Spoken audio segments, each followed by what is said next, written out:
Hi, folks. Hi, folks. And happy Halloween. Happy Halloween.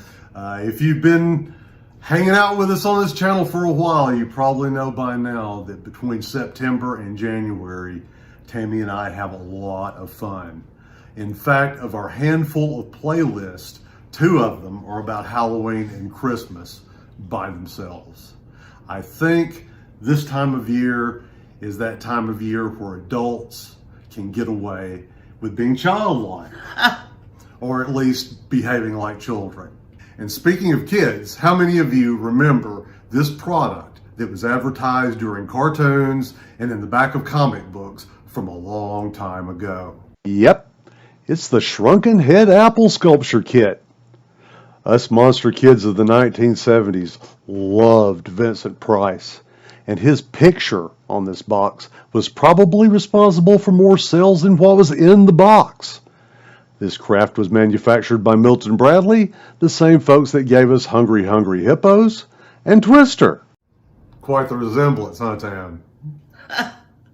This replica shrunken head was created using the same techniques as a real shrunken head back in the day. The finished product that Vincent and company advertised didn't look exactly like this, more like a cartoon version of this. But crazy as it sounds, Tammy, the principles and the methods used to create both are really not that far apart, and they're actually kind of simple. The products you will need are easy to find and pretty inexpensive, and pretty much anyone can do this, Tammy. We'll show you what you need. The first thing you're going to need is apples. Most of the instructions for this craft will advise using Granny Smith apples, and that's mostly because of the size. The bigger the apple, the better for carving. The next thing you'll need is lemon juice. If you want to squeeze your own lemons, you're welcome to. And the next thing you'll need is salt. I found that many of the instructions for this craft were kind of vague about the exact proportions of lemon juice and salt that you needed to use. But Martha Stewart says that for every apple, use 1 cup of lemon juice and 1 tablespoon of salt.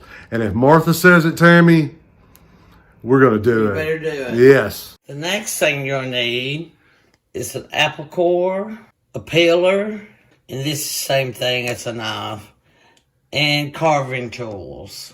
Okay, so you don't actually need an apple core or a fruit peeler or even carving tools to do this. If you only have just the stuff in your kitchen, a knife, you can do the same thing. You just need to be careful when you're doing it so you make the surface as smooth when you're peeling it as you can and that you don't cut yourself. And instead of carving tools, those are my jack-o'-lantern carving tools. We're going to use it because it makes it simpler. But I've seen instructions actually say that you can use a toothpick to do this with. So anything that you've got handy, you can use for carving.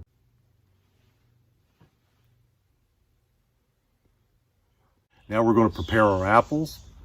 Think of this as kind of an art project, which is what it is. It is. There is no right or wrong way to do art. You do art the way you want to do it. But there are a few things you should keep in mind when you're peeling the apple.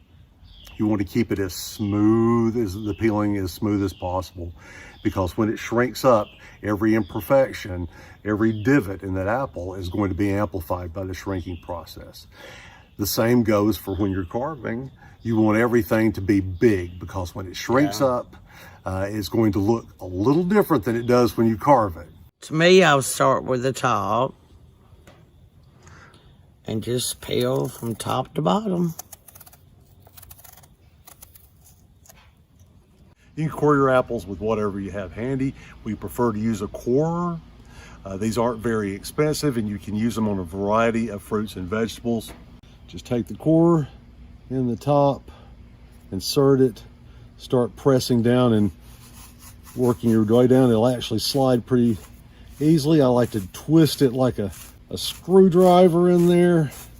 And when you feel it go all the way through, then you work it back out and you have your cored apple. So we have skinned or peeled all of our apples and cored them all. And now it's time for really, I guess, the most fun or the most creative part of this process. We're going to carve them into little faces. Okay, so we're going to go big. I'm going to cut out some eyes. Some pretty good size eyes. See how big I'm going. Making these eye holes. So when it shrinks up, you'll still be able to tell these are eye holes. Here's my first one. Oh, wow, Tammy. Pretty cool. This is not very clean, but again, this is art, so it doesn't have to be absolutely perfect. It just has to be you.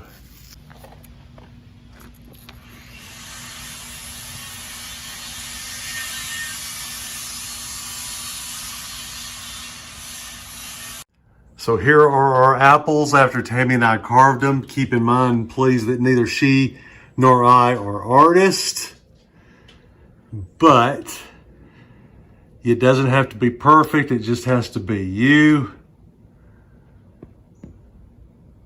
And again, we tried to go big because they are going to shrink and the detail will shrink up too. So we have our lemon and salt mixture. We decided to spread this between two bowls so the apples would get good saturation. The salt and the lemon are going to both pull the moisture out of the apples as well as preserve them. Your shrunken heads won't just last a few hours.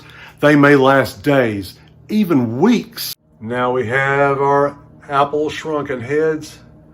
That looks creepy, doesn't it? Soaking in the lemon juice and salt solution. We're going to let them soak for about a half an hour, coming in here every few minutes, turning them over so they'll get equal saturation on all sides, and then we'll go to the next step and final step where we make the transformation. Pew, pew, pew. We've removed our apples now from the lemon juice and salt solution, and we've patted them dry. Remember, this is a creative process, so anything you have in your mind to try, go ahead and try it. We're not cutting diamonds here. We're just cutting up apples. Okay, I've got some rice, grains of rice, and a few little kernels of corn. I'm going to take these pieces of rice and I'm going to insert them down into the mouth.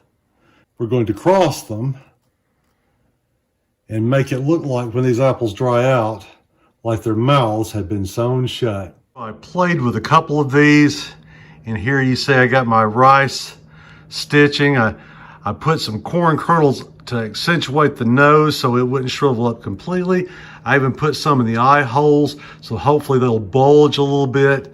And I did the same thing on this one. This could be the worst idea in the history of ideas, but I felt like trying it, so why not? How you approach the transformation part of shrinking apple heads is entirely up to you. Now, most sites recommend putting your apple heads in some warm, dry place, and over a period of days or weeks, the process would complete and they would shrink and they would preserve, and you could turn it into a project. You could watch this happen before your eyes over that amount of time. But that would take forever. That would take forever. We have a video to shoot, edit, and publish before All Saints Day, so we got to get on this. So we're going to try the alternative method, and that is to heat your oven to about 160 degrees, 160, 170, just enough not to cook your apples, but to heat them up and warm them up and to speed up the process. Keep and dry them out. And dry them out. Keep that in mind. You're not cooking your apples. Don't bake your apples. Just turn the heat up enough to dry them out. This could take a few hours, but it will speed up the process. Tammy has put them on a baking sheet, though we're not baking them, are we, Tammy? No. And now we're going to slide them into the oven on the middle rack. And we're going to keep this at about 160, 170 for the next few hours and see how this turns out. All right, folks, it's time to take them out of the oven and see what we got. Tammy and I have to tell you, we had to leave these things in the oven overnight to get the effect we wanted. Remember, the preferred method for doing this to get the maximum amount of fun out of it is to take them and put them on a windowsill or a warm, dry place, and then you can watch them over a period of days, as right before your eyes, they transform into the little horrors we're about to take out of the oven.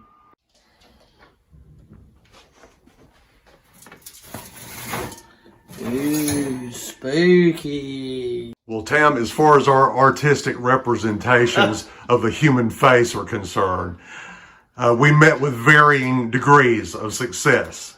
But we'll give you a quick look at what our shrunken heads turned out like. As you can see, the apples shrink up a lot, so you need to go big with your apples. You need to go big with your details. The mouth got lost in there somewhere. We're just going to assume he has a mouth, but you can see the eyes pretty well. Now this one looks sufficiently creepy. Now they don't all look like shrunken heads, Tammy, but they do kind of look like something that Professor Sprout might be growing at Hogwarts, right? This one is horrifying as well. This is one of the bigger apples, and he just kind of, his face has kind of melted. What is that, Jabba? It does kind of look like Jabba the Hutt. Here is the one I tried some of the rice trick in, and it did keep it did help, Tammy, to keep the mouth open. Yeah. And to keep the eye holes open, and you can see the nose still sticking out there. Here's the one that I think turned out the best of all. Yeah. Check this out. That is, I don't know, Tammy, creepy, horrifying. Yeah. Tam, I had a lot of fun. I do too. Doing this little project. We had a lot of laughs. We acted stupid many times while we were doing this. We had a chance to be creative, though at the end, I'm not exactly sure how artistic it turned out, but it sure was a creative effort. This seems like it would be a lot of fun to do with the kids.